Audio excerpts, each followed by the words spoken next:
Welcome to This Explainer. Today, we're putting on our detective hats and jumping straight into a really cool puzzle, calculating the surface area and volume of combined solids. Instead of just staring at abstract numbers on a whiteboard, we're going to treat everyday objects as literal visual puzzles. We're going to break down the complex structures of the physical world into basic shapes we can actually measure and understand. So, you know the formula for a sphere or a cube, right? But look around you.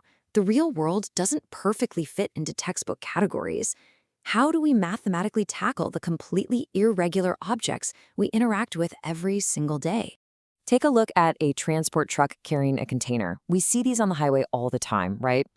That massive tank on the back isn't exactly a perfect cylinder, and it's definitely not a simple rectangular box either. It's a highly functional, complex, and irregular shape. But mathematically, we can't even begin to calculate its capacity or how much metal was used to build it until we realize one fundamental thing. It's actually just a seamless combination of familiar shapes working together. Section 1. Shapes in the real world. Let's break down exactly how we decode these complex structures. The secret here is a super simple three-step mental teardown. First, just look at the whole object. Get a feel for what it is and what it does. Second, mentally detach the ends or any overlapping sections. And third, identify the basic foundational shapes underneath it all. We're talking about finding your standard cones, cylinders, cubes, and hemispheres. For instance, think about a standard laboratory test tube. If we conceptually pull that apart, it goes from being this tricky, unmeasurable thing into a totally manageable puzzle. Just slice it visually. Boom, you've got a standard cylinder right in the middle and a little hemisphere capping off the bottom. Suddenly, the math is totally doable. Okay, before we start crunching the numbers, we really need to nail down our definition of total surface area, or TSA. When dealing with combined objects, TSA is strictly about the exposed, outward-facing surfaces. It's the parts you can physically touch. Just keep the idea of painting the object in your head. Seriously, thinking about what parts actually get paint is going to save you from a massive mathematical headache later on. Which brings us to Section 2, the surface area puzzle and the hidden faces trap. This is a classic pitfall that trips up almost everyone when they first dive into surface area. Check out the contrast here between different types of combined solids. On one hand, you have a playing top, a latu, made of a cone and a hemisphere. They match up perfectly at their circular bases. It creates this beautifully smooth surface. But what if you have a decorative block where a hemisphere just sits on top of a cube? The circular base of the hemisphere doesn't cover the whole square top. It leaves these little exposed corners. If you were painting that block, you'd have to very carefully paint around the base of the hemisphere to get those corners. So here is the absolute golden rule, the hidden faces trap. When you stick two shapes together, their shared overlapping faces, they completely disappear from the total surface area equation. Because they're glued together, you can't touch them, and you definitely can't paint them. So the total surface area of a new combined solid is absolutely not just shape A plus shape B. You have to subtract the parts that are hidden. Let's look at a wooden toy rocket to see this in action. It's a cone mounted on a cylinder, but notice how the base of the cone is actually a bit wider than the cylinder it sits on. If we want to paint the conical top orange and the cylindrical base yellow, we have a unique challenge.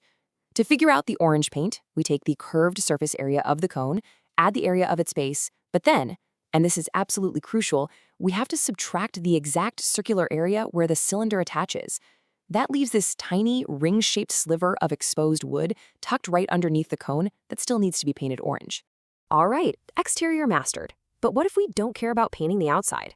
What if, instead, our goal is to figure out exactly how much liquid, gas, or raw material can actually fit inside the object? Let's move to Section 3, calculating combined volumes. Because with volume, the rules of the game completely change. You've really got to keep this comparison straight in your head.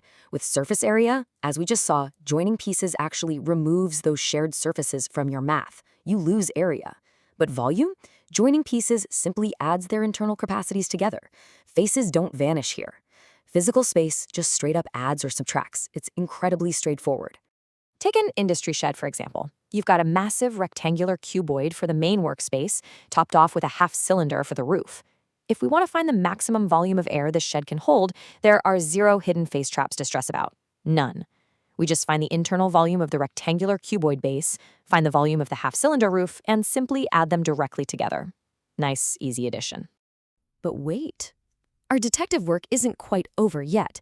Section 4, the subtraction surprise, because sometimes joining shapes actually takes volume away. Take a really close look at a seemingly standard juice glass. From the outside, it looks like a perfect, generous cylinder of juice. But check out the bottom. There's a hemispherical depression carved right up into the interior glass. That is not just some quirky design choice, that is a highly deceptive geometry trick designed to shrink the actual capacity of the glass without making it look any smaller on the shelf. So how do we solve this? Step 1. We find the apparent capacity, what it looks like it holds if it were just a totally hollow cylinder. Step 2. We calculate the volume of that sneaky hidden hemisphere at the base. And step 3. Instead of adding, we subtract that hemisphere's volume right out of the cylinder's volume. That gives us the exact amount of juice the customer is actually drinking compared to what they think they are getting.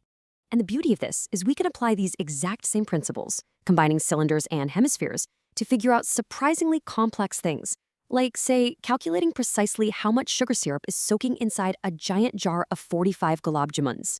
Each one of those sweets is literally just a cylinder with 2 hemispherical ends.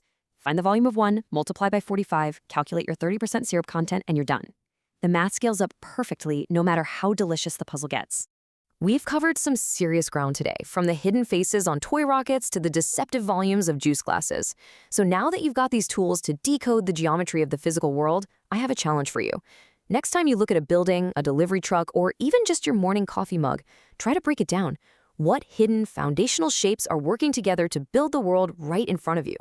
Keep your eyes open, and I'll catch you in the next explainer.